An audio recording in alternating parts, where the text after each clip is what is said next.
This episode of Legacy Curious is brought to you by Legacy Protectors. Customize insurance strategies for business owners and families who aspire to create a lasting legacy.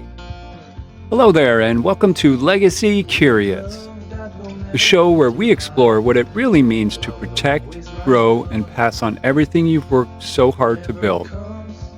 I'm your host, David Gravelle. I'm a life insurance strategist, business legacy coach, and founder of Legacy Protectors.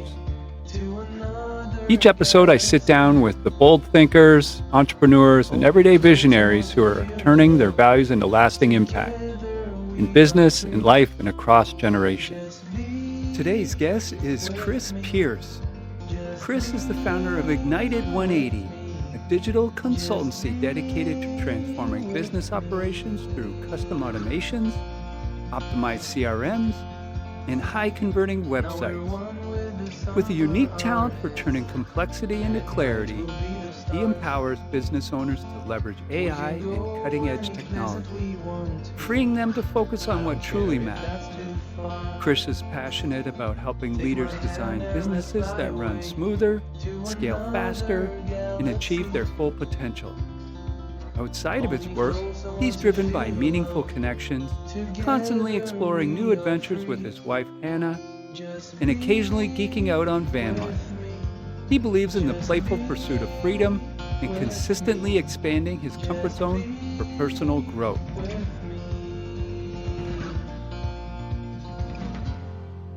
Well, hello, Chris. Welcome to the show. How are you doing today? I'm good. How are you, David? I'm doing great. Hey, thanks for joining us. Why don't you share with our audience where you're calling in from? One of the best places in the world, in my opinion. Yeah, I'm in Salida, Colorado. Yeah, and what's the weather like there? I'm sure living in the mountains is probably high oxygen level, right? What's the elevation there? I don't even know. We're at about 7,000 feet. Okay. Yeah, 7,081. Okay, so nice day for you? Yeah, actually, that's where I'm wearing a hoodie. It was cold this morning. It was like 50 degrees. Get out of here. It's so hot here in Oklahoma City. It's going to be 100, if not tomorrow, then by the weekend. So it's in the high 90s today. So pardon me if I'm sweating on camera here. Oh, But yeah, so let's get started getting to know you. And why don't you tell us a bit about where you're born, where you grew up? Was it there in Salida, or did you immigrate there? Yeah, I'm originally from St. Louis, Missouri. I moved, I transferred colleges a few times, went to 3 different colleges, and during that time ended up at Fort Lewis College in Durango, Colorado, another very beautiful place on the western slope. We ended up traveling around a bit. We opened our first business while we lived in Durango. We owned a escape room and board game business. Love it already. Yeah. And when that closed during the pandemic, we ended up building out a camper van, going coast to coast twice. Settled briefly in St. Louis. I went through a business acquisition out there that did not pan out very well. It was a pretty bad deal. And then we recently relocated back to Salida, where my mother-in-law owns a preschool, and we're putting my 2-year-old daughter through the preschool with great. grandma. And what was life like growing up in St. Louis? Were you a Cardinals fan? What were you a sports fan? Did you play sports? What was life like for you there? Yeah, I played soccer year round since 5th grade. It was like summer camps, indoor soccer. I was usually on 3 or 4 teams at a time. I did like going to the baseball games. We still had Rams in St. Louis, the football team, and I remember being much more sports centric out there. I don't really follow sports anymore after moving out to Colorado. It's just too much recreation outdoors. Yeah, that's it. Fly fishing, biking, hiking, rafting. It's just way more my speed now. So had great time in St. Louis, loved it. But the mountains were definitely where I belong. Yeah, how's the barbecue there? Is that like a litmus test for you? Is everything compares to St. Louis barbecue? There's not a great barbecue place in Salida. Personally, it does not hold a candle to St. Louis barbecue. No, it wouldn't. No, and that was my experience when we visited. My family visited there, Durango in particular, but we've been through Salida a couple times and really enjoyed our time there. But you're right, no great barbecue to speak of.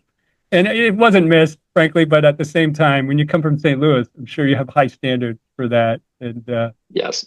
Yeah. So what else did you do as a kid? You played sports. What kind of other interests? Were you a musician? Did you like the arts? Were you a were you a bookworm? Would you like school?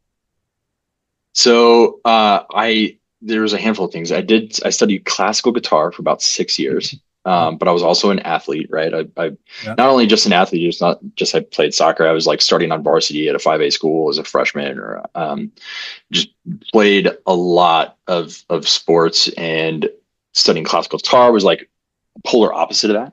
And Right. then I also went to summer camp every summer for Okay. I spent 19 summers at that camp. Actually, I was staff for 6 years, ended Yeah. up as What's a the name of program it? Give a director. shout out to that camp. Yeah, it was called Cedars Camps. It was in Okay. Lebanon, Missouri. It was a denominational Christian camp.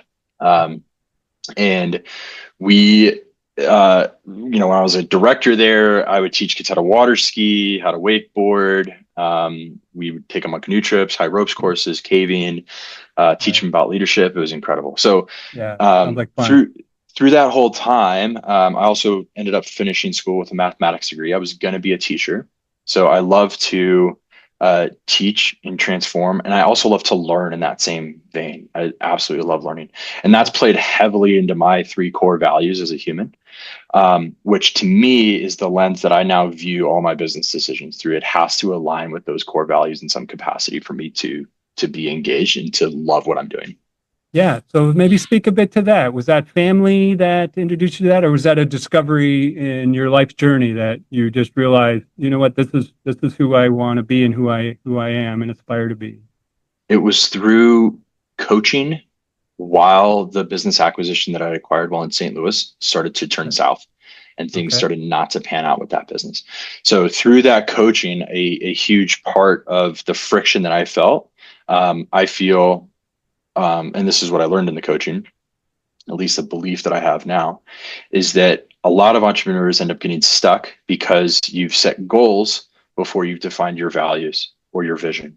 And because of that, if you have, your goals are somewhere over here and your values are over here and your vision's over here, where you're always going to be caught in some sort of friction. You're going to be like stuck in this middle.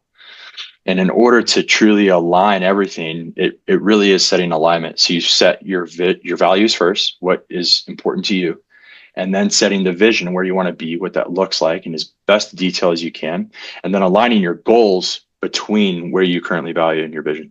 And now you're systematically working towards that vision that you actually want to achieve. The business I had initially acquired was complete. I was stuck in the middle. I was completely out of whack. And as that fell apart, I ended up realizing here's where we go now. So now with the new company we've started, Igniting 180, and the agency we have, I feel like I've come as close to the Japanese concept of ikigai. Are you familiar with Okay. that term? Yeah, no, I'm not. Kaizen, which is a Japanese term that is used with Toyota. I'm familiar with that in the auto industry, but not Ikigai. No, tell us about So that. yeah, ikigai. It's Ikigai. So if you Okay. Google it or look at an image, best to get a visual that way. It's like four circles, kind of making a Venn diagram, and it's made up of what you love, what you're good at, what the world needs, and what you can be paid for. And Okay. ikigai is in the middle, right? Sure. If you're outside of that middle just a little bit, you might have like a good mission and passion, but you may be lacking wealth and something the world needs. So you're going to have something that feels a little vacant, like you're excited about everything, but you feel uncertain because you don't think you're really good at what you're doing.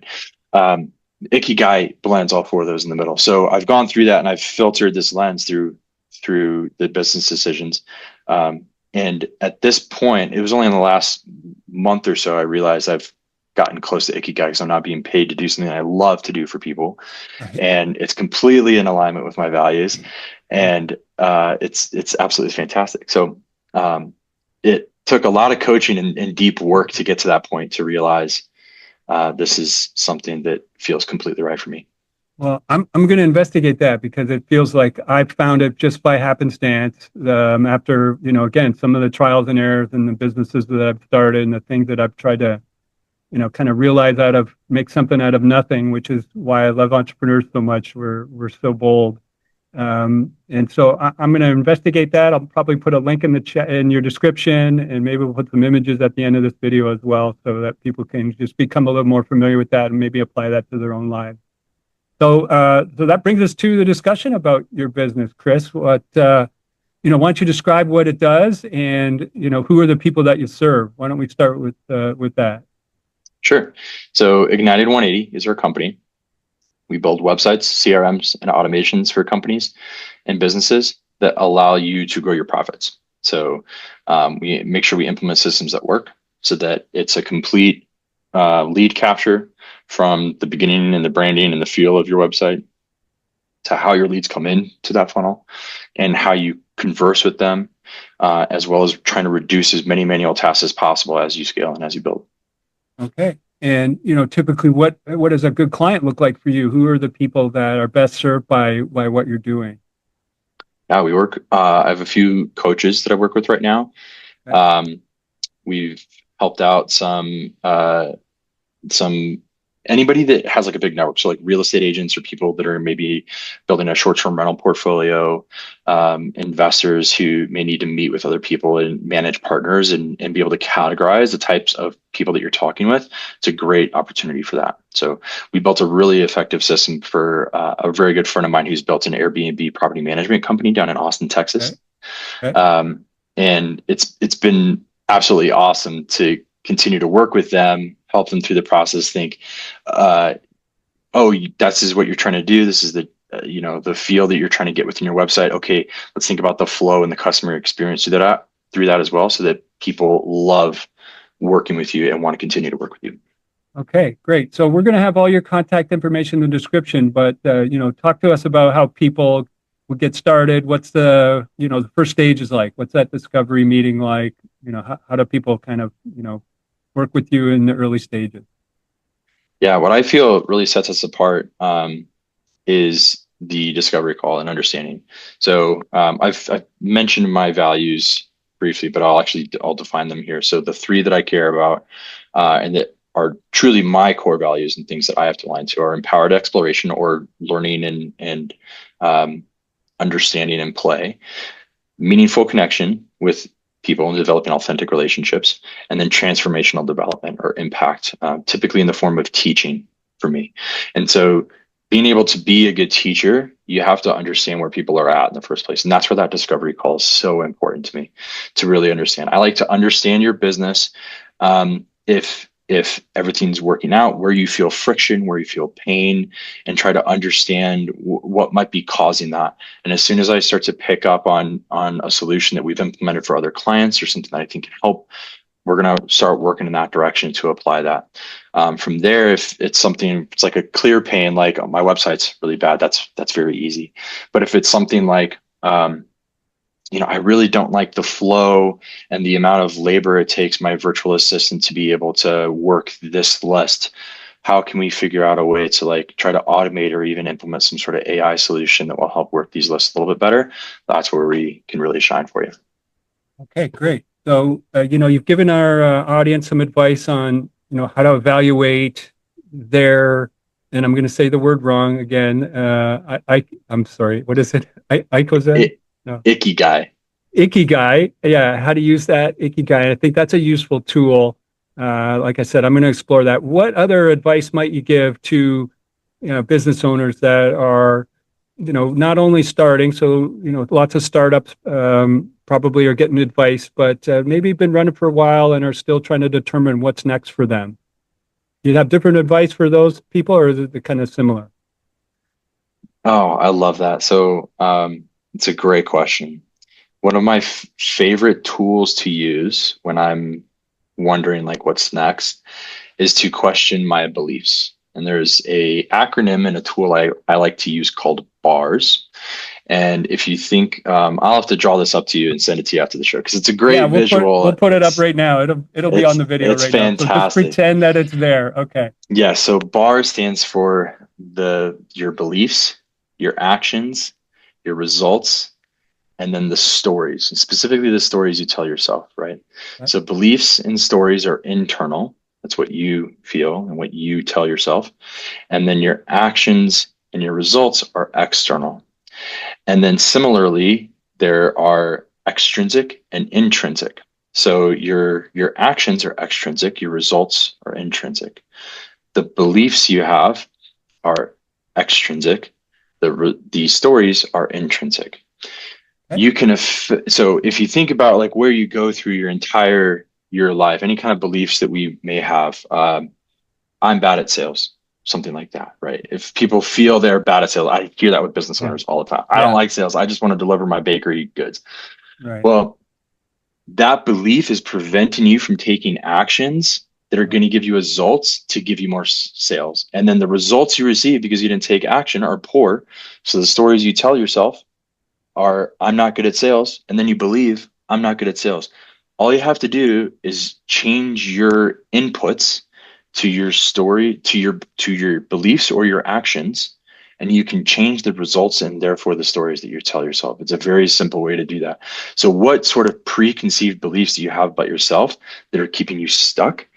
And you can break those beliefs into something totally different. I think that's one of the most powerful things we can do as entrepreneurs, to change every bit of what you pursue. So that's what has happened to me through a lot of a different trial and error. And I've come to this idea that, man, if you feel negatively about yourself, that self-talk is just going to keep you there.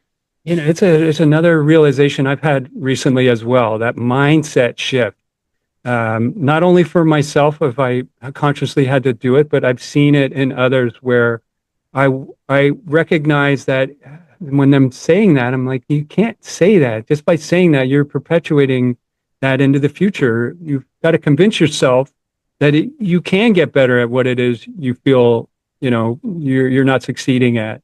And so I agree 100%. It is that mindset. And most recently, I've had another guest on who talked about a book by Jen Sincero called You're a Badass. And look for a future episode. I'm going to feature that book and some highlights from it. And that's one of them, is just change your mindset. It'll affect many different avenues of your life. So thanks for sharing that with us today. So now let's get to the kind of the $1 million question around here, Chris, is, what do you hope to be remembered for? What kind of legacy you want to leave behind? The legacy I want to leave behind. The quote that comes to mind is, I want to say it's like a Linkin Park song, or a lyric from a Linkin Park song, where it's like, they say you die twice. Once when you end up in your grave, and the second when the last person mentions your name. It actually might be Macklemore now that I say it. Don't completely quote me on the source. Okay. Yeah.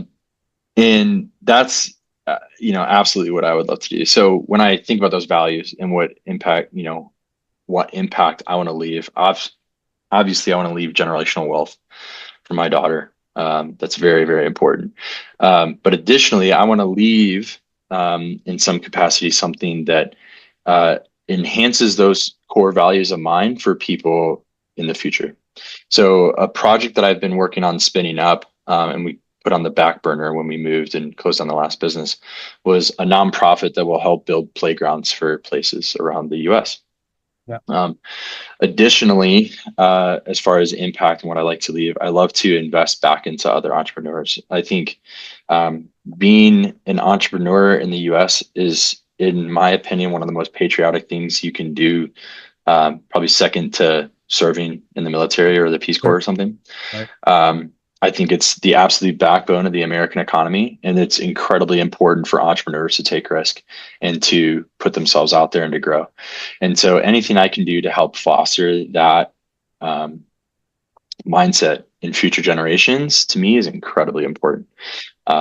So I give pretty regularly through Kiva, and that might be questioned as if that's give, like truly genuinely contributing with money, or if it's like a loan program or like an investment program.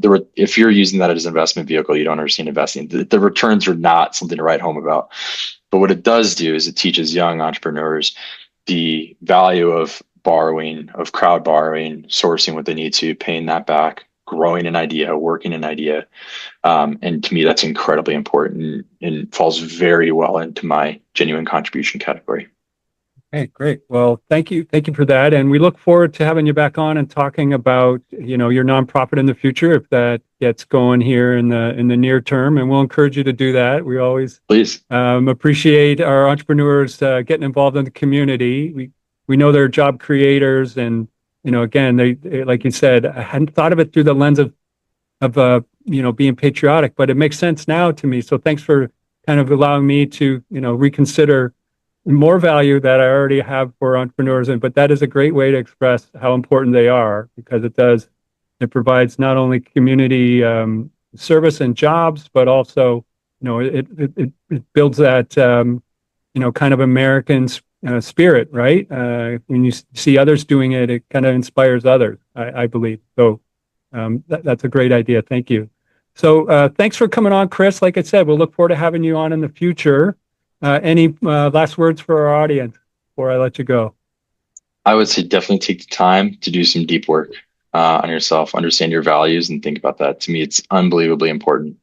There's a great, people have probably heard of the One Thing from Gary Keller. There's a deck of cards you can buy on Amazon called like the One Thing value cards.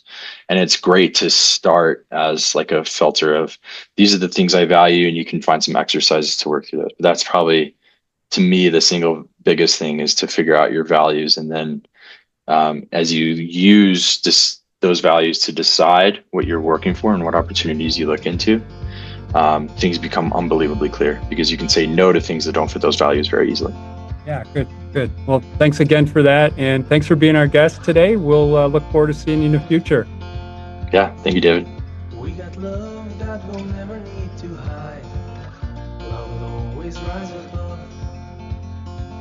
Thank you to our listeners and audience for spending time with us today on Legacy Curious. I hope this conversation gave you some insight, encouragement, or just that little spark you needed to keep you moving forward in your own legacy journey. If you got value from today's episode, please take a second to subscribe, leave a review, and share it with someone else who's building something that matters. And if you're ready to take that next step, protecting your business, planning for retirement, or passing on your legacy with purpose, head to legacyprotectors.life to schedule a conversation. Until next time, I'm your host, David Gravelle, reminding you to stay curious, stay committed, and keep building something worth passing on.